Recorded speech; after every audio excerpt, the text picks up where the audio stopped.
Hi friends, నేను వచ్చి మీ Kalyani YouTube channel అండి. ఓకేనా? కన్నీటి రుచి చాలా చల్లగా ఉంటుంది.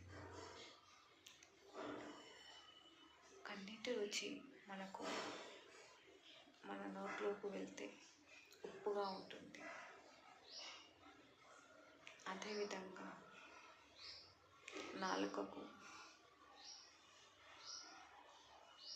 చిన్న ఏదైనా దెబ్బ తగిలితే ఎలా ఉంటుందో అలా చేదుగా ఉంటుంది.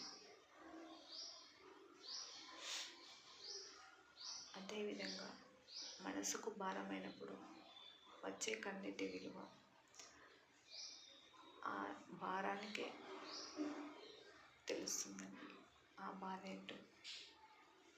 ఓకేనా ఫ్రెండ్స్?